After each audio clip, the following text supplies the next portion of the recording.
या गोष्टीचा उगम होण्याचं सगळं श्रेय जे आहे ते सन मराठीला जातं, सन मराठीच्या टीमला जातं. याचं कारण जसं तुम्ही आत्ता म्हणालात की एक विशिष्ट प्रकारचं नाट्य आत्ता टेलिव्हिजनवर दिसतंय, तेच यशस्वी होतं.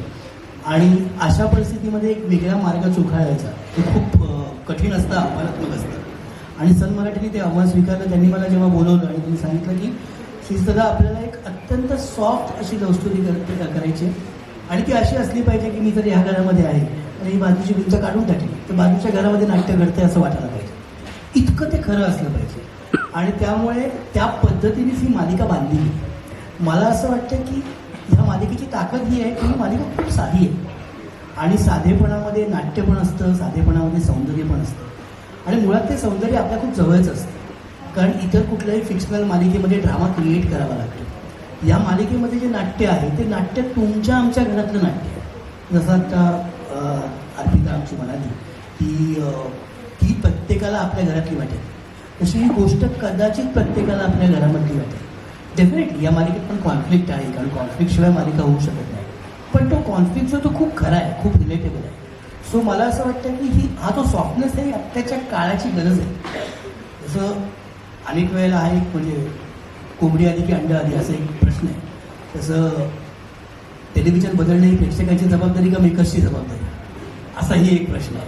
प्रेक्षकांना आवडत नाही म्हणून मेकर्स तेच बनवतात आणि मेकर्स तेच बनवतात म्हणून प्रेक्षकांना तेच बघावं लागतं असं त्यांचं म्हणणं आहे. पण मुद्दा असा आहे की कुठेतरी कोणीतरी एक वेगळी सुरुवात करायला पाहिजे आणि मला असं वाटतं की सन मराठीच्या माध्यमामधून आम्ही सगळेच मिळून ती एक वेगळी सुरुवात केलेली आहे आणि आमची सगळ्यांची अपेक्षा आहे की प्रेक्षक भरभरून याला प्रतिसाद देतील.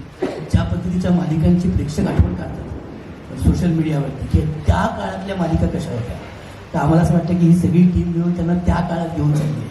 आता त्यांनी आम्हाला तेवढ्याच मोठ्या मनाने स्वीकारणं गरजेचं आहे. नक्कीच. आणि श्रीजला अजून महत्वाची गोष्ट अशी ना की कथा आहे सगळ्या गोष्टी, पण प्रोमोमध्ये पाहिलं आपण गाणी सुद्धा जुनी वापरलेली आहेत.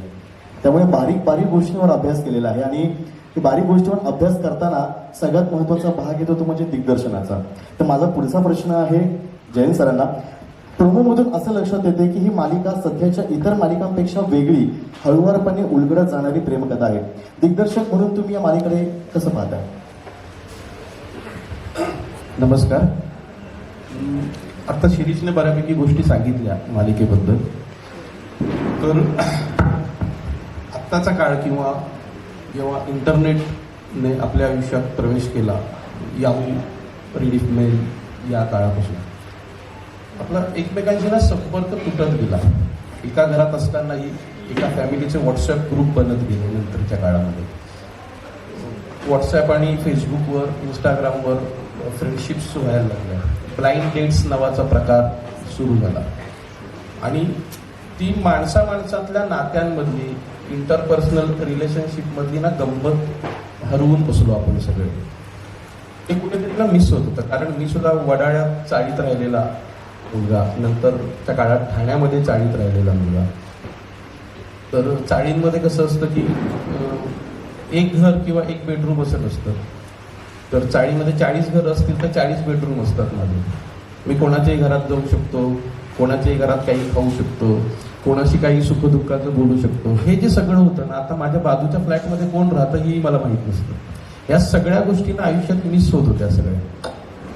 या मालिकेत काय आहे की या मालिकेत याच गोष्टी सगळ्या आपण पुन्हा दाखवण्याचा प्रयत्न करतो की माणसं माणसांशी कशी जोडली गेलेली असतात, मैत्री कशी असते, नाती कशी असतात, आई मुलाचं नातं, आई मुलीचं नातं, बाप मुलाचं नातं, बाप मुलीचं नातं, भावा बहिणींचं नातं.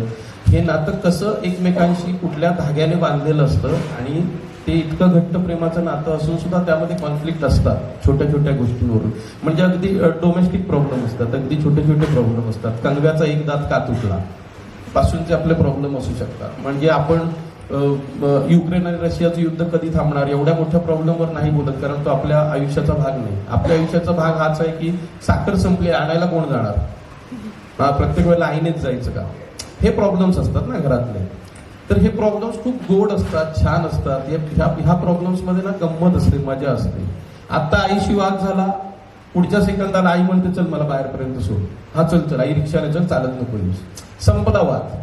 ही जी नात्यांमधली हळूवार गंमत आहे ना, ती गंमत कुठेतरी ना मिस होत होती आणि ही मालिका जेव्हा विचारलं मला तेव्हा गोष्ट ऐकली शिरीषची, कारण मी शिरीषचा आणि माझा संबंध बालपणापासूनचा आहे तसा, आणि मी त्याच्या लेखनाचा तेव्हापासूनचा फॅन आहे. म्हणजे तुम्हाला खोटं वाटेल, 1998 सालच्या त्याच्या पेपरमधल्या लेखनाची कात्रणं आजही आहेत माझ्याकडे.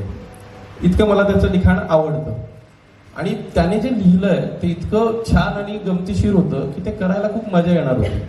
आणि माझ्या नशिबाने म्हणजे कुठे नवस गेलं माहित नाही, मला कलाकारांची टीम इतकी उत्तम मिळाली ना की अरे ह्याच्यावर खूप मेहनत घ्यायची आहे, ह्याच्यावर खूप मेहनत घ्यायची आहे, असं नाही आहे. ते सगळे ऍक्टर्स आहेत. त्यामुळे त्यांना सांगितलं की त्यांना माहिती आहे काय करायचं आहे, आणि प्रत्येक जण पॅशनेटली काम करतोय. म्हणजे मी सगळ्यांना ग्वाही देतो की आता नवीन शो आहे म्हणून पॅशनेटली काम करतील असं नाही, तर त्यांनी मला प्रॉमिस केलं की जितके वर्ष शो चालेल तितकी वर्ष प्रत्येक सीन ते तेवढ्याच पॅशनेटली करतील, कारण आपण देणं लागतं ऑडियन्सचं, तर त्यांच्यासाठी आपल्याला ते करावं लागेल. हे सगळ्यात महत्वाचं. दुसरं, चॅनल आणि चॅनलमधली माणसं मला इतकी गोड मिळालीत ना सगळी की सर तुम्ही करा, आम्ही सपोर्टला उभे आहोत. जनरली आपण काय ऐकतो, अरे यार चॅनलवाले, पण पल्लवी असेल, रुजुता असेल, ओंकार, दीपक सर इतके सपोर्टला उभे आहेत ना की जे बी तू कर, तू छान कर, छान दाखव. आणि त्यांना ते आवडतंय, ते सपोर्ट करतायत, ते त्यांच्याकडून काही सजेशन्स देत आहेत, आणि मिळून काम करतोय आम्ही, टीम म्हणून काम करतोय आम्ही. मध्येच काही वाटलं तर मी शिरीषला एनी टाइम फोन करतो, तर दिवसातल्या 24 तासात 48 मीटिंग करणारा माणूस तरी सुद्धा फोन उचलतो. तर ती गंमत येते. आणि दुसरं की मी साधारण वर्षभरानंतर घरी परत आलो ना आयरिसमध्ये, तर आयरिसची टीम म्हणजे आता काही सर बसलेत किंवा मनीष बसलाय म्हणून नाही बोलत आहे, काम करण्याचा एक कम्फर्ट असतो. म्हणजे पहिल्या दिवशी सुद्धा शूटिंगच्या वेळेत सुरू झालं काम, हे होत नाही जनरली. आणि कुठलाही केओस नव्हता, शांततेत दिग्दर्शकाचं काम करता यावं असं वातावरण सेटवर असावं यासाठी प्रयत्न करणारे आमचे निर्माते विद्याधर पाटारे आणि आमचे बॅकबोन मनीष दळवी यांच्यामुळे खूप सुसह्य होतं काम करणं. आणि त्यामुळे एक चांगला शो देण्यासाठी, चांगला सीन क्रिएट करण्यासाठी जेवढे एफर्ट्स द्यावे लागतात तेवढे एफर्ट्स मला दिग्दर्शक म्हणून देता येतात, इतर गोष्टींमध्ये लक्ष न घालता.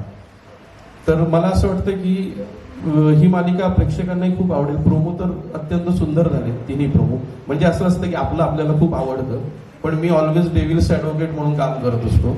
तर मी माझं नाही आवडलं तरी मी सांगतो की नाही आवडलं, पण हे खरंच आवडलंय, खूप छान झालंय सगळं, आणि लोकांना ते आवडेल. आणि जो एसेन्स अपेक्षित होता लेखकाला आणि चॅनलला, तो सुगंध, तो वास, तो अरोमा आपल्याला प्रोमो बघताना येतोय असं मला वाटतंय.